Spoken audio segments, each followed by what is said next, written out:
خوش نصیب کون ہے جو جوانی میں توبہ کرتے ہیں، جوان کی توبہ پہ عرش الہی جو اٹھتا ہے۔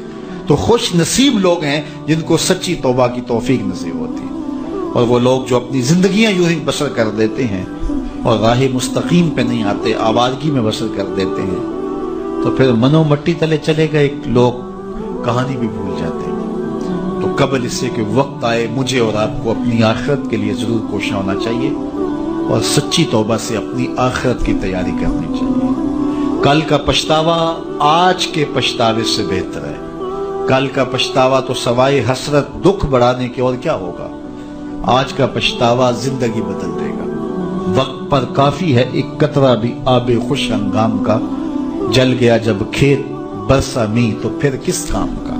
ایک روایت میں آتا ہے کہ اہل جنت جنت میں جا کر ایک حسرت ان کے دل میں ہوگی، حالانکہ جنت میں پہنچ کے کوئی حسرتیں نہیں ہوں گی، ہر حسرت پوری ہو جائے گی، لیکن ایک حسرت ان کے دل میں جنت میں پہنچ کر بھی ہو، اور وہ کیا، جو چند لمحے خدا کی یاد سے غافل گزارے کیوں گزارے۔ تو خوش نصیب ہیں وہ لوگ جو اپنے لمحات کی قدر کرتے ہیں۔ تو آج موقع ہے، آج فرصت ہے، سورج مغرب سے نہیں چڑھا، توبہ کا دروازہ بند نہیں ہوا، اللہ کی رحمت کے در کھلے ہیں، روزانہ آواز آتی ہے کوئی مجھ سے معافی مانگنے والا میں اس کو معاف کروں، تو اس کے حضور آج حاضر ہو جائیں، کل تو آنا ہی ہے۔ پھر جو کفن میں منہ چھپا چھپا کے آتے پھریں گے، اچھا نہیں ہے کھلے منہ سے چلے جائیں۔ پھر جو لوگ اٹھا کے لے جائیں گے، اچھا نہیں ہے خود اپنے قدموں سے چل کے اس کی دہلیز پہ چلے جائیں۔ وہ ایک مجذوب تھا، فقیر تھا، بازار میں کھڑا رو رہا تھا، کسی نے روک کے پوچھا کیا ماجرا ہوا، کیوں رو رہے ہو، کسی نے تنگ کیا ہے، دکھ دیا ہے، ستایا ہے؟ اس نے کہا کچھ بھی نہیں ہوا، بس ان لوگوں کے رویے نے دکھی کر دیا ہے۔ کہا کیا ہوا؟ کہا میرا یہ ذہن بنا تھا کہ میں ان کی اور رب کی صلح کروا دوں۔ تو کہا پھر کیا ہوا؟ کہا وہ تو مانتا یہ نہیں مانتا، وہ تو کہتا ہے ان کو لے آ میری دہلیز پہ، ایک آنسو سے سارے گناہ معاف کر دوں گا، لیکن ایسے کھوئے ہیں یہ الٹا مجھے بے وقوف کہہ رہے ہیں، یہ مجھے گھور رہے ہیں کہ تم کیا ہمیں بتا رہے ہو۔ اللہ اکبر۔ تو وہ تو مانتا ہے لیکن یہ نہیں مانتے۔ اگلے دن اسی فقیر کو دیکھا گیا کہ وہ قبرستان میں کھڑا رو رہا ہے، تو وہی شخص گزرا تو اس نے روک کے پھر پوچھا بابا قبرستانوں میں بھی روتا ہے اور بازاروں میں بھی روتا ہے، آج کیا مسئلہ ہوا؟ کہا مسئلہ میرا کل والا ہی ہے۔ کہا آج کیا ہوا؟ کہا کل ان سے مایوس ہوا تو پھر آج ادھر نکل آیا، اور آج میرا پروگرام بنا کہ چلو ان کی اور رب کی صلح کروا دو۔ تو کہا آج کیا رکاوٹ ہے؟ کہا آج یہ مانتے ہیں وہ نہیں مانتا۔ تو قبل اس سے کہ ادھر سے انکار ہو جائے کہ اب وقت بیت گیا، اب تم نے وہ وقت گنوا دیا، ہم نے بڑی مہلت دی تھی تمہیں، ڈوبتا سورج تمہیں روز کوئی پیغام دیتا تھا، اٹھتے ہوئے جنازے تمہیں روز کچھ کہتے تھے، بڑھاپا تمہیں آوازیں دیتا تھا، تم چلتے تو ٹھوکریں لگتی تھی، یہ ٹھوکریں تمہیں کچھ کہتی تھی، لیکن تم نے کسی بات پہ غور نہ کیا، اور لمبی زندگی کی امید پر تم نے مالک کی دہلیز کو چھوڑے رکھا، اب تمہارے لیے کوئی راستہ باقی نہیں بچا۔ تو قبل اس سے کہ وہ وقت آئے کوئی حجت باقی نہ رہے، زندگی کے جو 4 دن مجھے آپ کو میسر ہیں، ہم اللہ کے حضور سچی توبہ کریں۔ توبہ کی شرائط 3 ہیں۔ پہلی شرط یہ ہے کہ جو گناہ کیا ہے اس پر ندامت، دوسرا یہ ہے کہ اس کو ترک کرنے کا پختہ عزم مصمم، اور تیسری چیز یہ ہے کہ آئندہ اس کو کبھی بھی نہیں کروں گا۔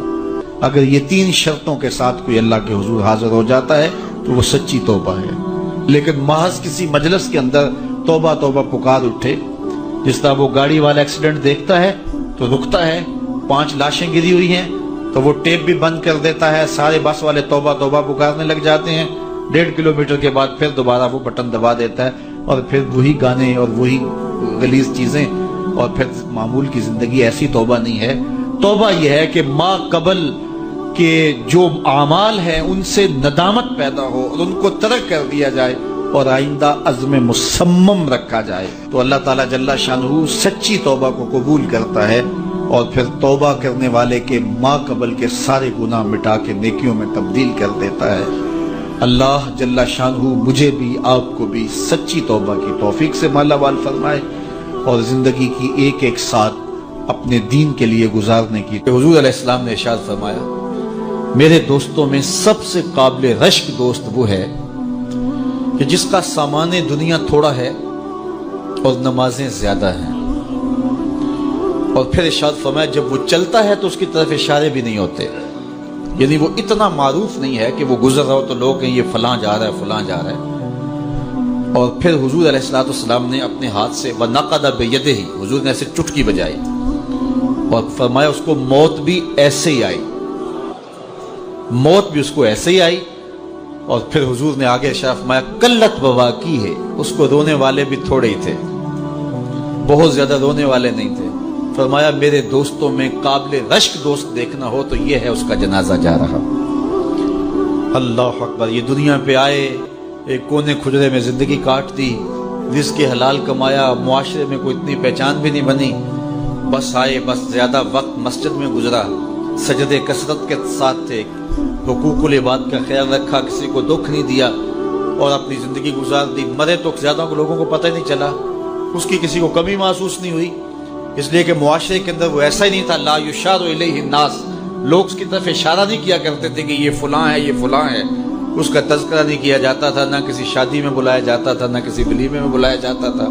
معاشرے میں ایک گمنام زندگی تھی، لیکن سجدے اس کے زیادہ تھے، نمازیں اس کی زیادہ تھی، قلت بواکی ہے، اور زندگی کے بکھیڑے بھی زیادہ نہیں تھے، گیا تو رونے والے بھی بہت ہی تھوڑے تھے۔ تو فرمایا میرے دوستوں میں قابل رشک دوست دیکھنا ہے تو یہ اس کا جنازہ جا رہا ہے، چونکہ جتنا وزن تھوڑا ہوگا، جتنا بھار کم ہوگا، اتنا سفر آسان ہوگا۔ تو ہماری زندگی آخرت کے لیے گزرنی چاہیے، اور ہم اتنا بوجھ نہ بنائیں کہ جو ہمارے لیے اٹھانا مشکل ہو جائے۔ تو ہم اپنی ساری زندگی مرتب کریں، منظم کریں، ہم فالح بن جائیں۔ اور قرآن نے فلاح کی منزل بیان کرتے ہوئے پہلی چیز بیان فرمائی سورہ بقرہ میں کہ جس کے پاس ایمان کی دولت ہے، کیونکہ اس دنیا پر سب سے بڑی دولت جو ہمیں دی گئی ہے وہ دولت ایمان ہے، اور آخرت میں سب سے بڑی دولت جو عطا کی جائے گی بندہ مومن کو وہ اللہ کا دیدار ہوگا۔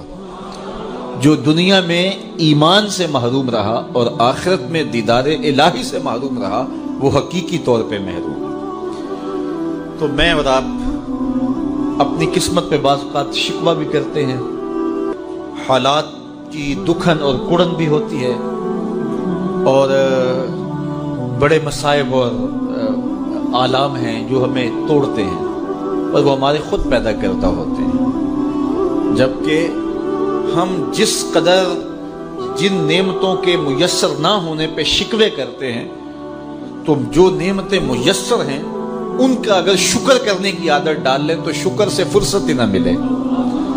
تو جب شکر سے